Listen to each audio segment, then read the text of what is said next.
Hello everyone, welcome to your own channel. कैसे हैं आप लोग। और बैंक ऑफ इंडिया ने एक नया जॉब की वैकेंसी रिवील की है। आई थिंक कल या परसों रात में आया था। बैंक ऑफ इंडिया के नाम से वो है, उसका नाम है अप्रेंटिसशिप। बहुत सारे बैंक, अब तो लग रहा है ये एक एक लाइन अप में चल रही है। पहले सबसे पहले SBI ने दिया था एक टाइम पे, और अब तो bank of Baroda, bank of India और बहुत सारे ऐसे बैंक्स हैं जो कि अपना अप्रेंटिसशिप के रोल के लिए रिवील कर रहे हैं अपना वैकेंसी। तो इसमें सबसे पहले ये मैं बता दूं कि ये एक साल का कॉन्ट्रैक्चुअल जॉब होता है। ठीक है, अब ये नहीं मतलब आप सोचेंगे कि बैंक ऑफ इंडिया अप्रेंटिसशिप है तो चलो भैया मुझे ताउम्र जॉब लगेगा, ऐसा मतलब ताउम्र के लिए काम मिल गया, ऐसा कुछ नहीं है। एक साल का एक कॉन्ट्रैक्चुअल जॉब होता है, और कह सकते हैं एक साल के लिए आपका एक ट्रेनिंग पीरियड जॉब होता है, जिसमें आपको वो सारी बैंक के जो भी काम वगैरह होंगे वो चीज़ आपको सिखाए जाते हैं, वो चीज़ आपको करना पड़ता है। और इसका सबसे जो कहते हैं वो पार्ट ये होता है कि आप एक साल के बाद फिर आप क्लेम नहीं कर सकते उस बैंक में कि मैं आपके यहाँ का स्टाफ हूँ। ये चीज़ दिमाग में सही से रख लीजिएगा, क्योंकि एक बार ऐसा हुआ था कि SBI अप्रेंटिसशिप को ज्वाइन करने के बाद वो मतलब क्लेम ऐसे करना कि मैंने यहाँ काम किया तो मैं एलिजिबल हूँ, ऐसा कुछ नहीं है।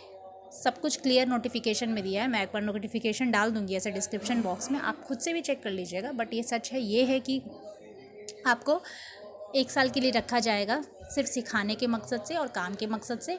लास्ट में एक आपको सर्टिफिकेट दिया जाएगा जिसमें साफ साफ उन्होंने लिखा होगा कि ये बैंक ऑफ इंडिया की तरफ से ट्रेनिंग पीरियड टाइप एक काम था जो कि एक साल का था। ठीक है, इसमें क्या होता है कि आपको किसी भी तरीके का, चाहे वो ऑफिसर्स हो, क्लर्क हो, ये सबको जो भी पर्क्स मिलते हैं कि भाई आपको ये रेंट मिल रहा है, वो मिल रहा है, ऐसा कुछ भी नहीं मिलेगा।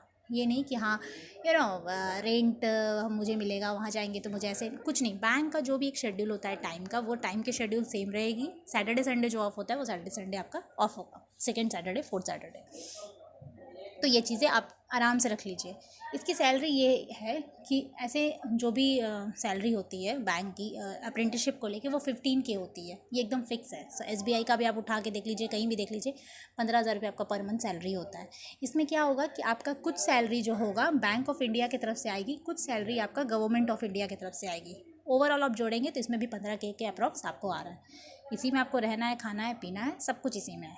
ठीक है, अब बहुत सारे जो लोग देख रहे होंगे एस्पिरेंट्स और कह रहे होंगे तो फिर आप मुझे बता क्यों रही हैं, यहाँ पे तो बहुत सारी चीज़ें, दिक्कतें दिख रही हैं।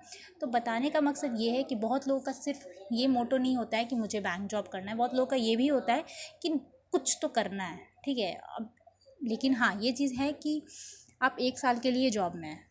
अगर आपके पास टाइम मिलता है तो आप किसी और चीज़ की प्रिपरेशन करते हुए जॉब कर सकते हैं, तो फिर अब वेल एंड गुड है, आप कीजिए। साथ साथ आप कोई और, फिर अगर आपका क्रैक हो जाएगा फिर छोड़कर आप उसको ज्वाइन कर लीजिएगा। मैं ऐसे एक नहीं 2-3 लोगों को जानती हूँ जिसका SBI अप्रेंटिसशिप ऑलमोस्ट कंप्लीट हुआ था और उसका बैंक ऑफ इंडिया का CO निकला था। क्रेडिट ऑफिसर का जो एक जॉब आया था ना second last year I think, वो मणिपाल में। अब तो खैर OJT वगैरह कंप्लीट हो गया है उसका। तो बहुत सारे ऐसे लोग हैं अप्रेंटिसशिप करने के बाद वो साइड से कोई दूसरा जॉब निकालते हैं। SBI apprentice last year join करने के बाद IDBI असिस्टेंट मैनेजर निकाला है बंदे ने। तो बहुत सारा ऐसा होता है जो कि कैपेबिलिटी पे आपके डिपेंड है कि आप कर सकते हैं कि नहीं। अगर कर सकते हैं तो ठीक है, नहीं तो फिर आप अपना बैंक पे ध्यान दीजिए जहाँ पे आप दे रहे हैं।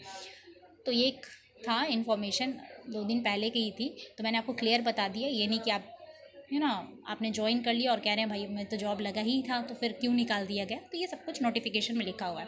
इसका एग्ज़ाम रहा, एग्ज़ाम एकदम सिंपल एग्ज़ाम होता है, बहुत टफ नहीं होता है इसका एग्ज़ाम। सिलेबस भी आप चेक कर लीजिएगा। आई थिंक 100 मार्क्स का है इसका एग्ज़ाम, 1 टाइम एग्ज़ाम है 100 मार्क्स का, जिसमें 25 क्वेश्चन ईच सब्जेक्ट्स के होंगे। GS भी होगा इसमें, सॉरी GA भी होगा और कंप्यूटर भी होगा। तो इसका रूटीन बहुत ज़्यादा टफ नहीं है, क्वेश्चंस टफ नहीं आएंगे, कटअप बहुत ज़्यादा ऐसा नहीं कि बहुत दम फाड़ो कटअप चले जाएंगे। But the main point is कि आपको ज्वाइन करना है या नहीं, उसी अकॉर्डिंग आप फॉर्म भरें। और रही बात क्या उसको बोलते हैं, फॉर्म फ़ी का, तो वो बहुत ज़्यादा ये नहीं कि 100-200 रुपया। इसका फॉर्म फ़ी का भी चार्ज आई थिंक 700 और 800 समथिंग है। आप एक बार चेक कर लीजिए, और इसके रिगार्डिंग और कुछ पूछना होगा तो कमेंट कर दीजिएगा। Thank you so much.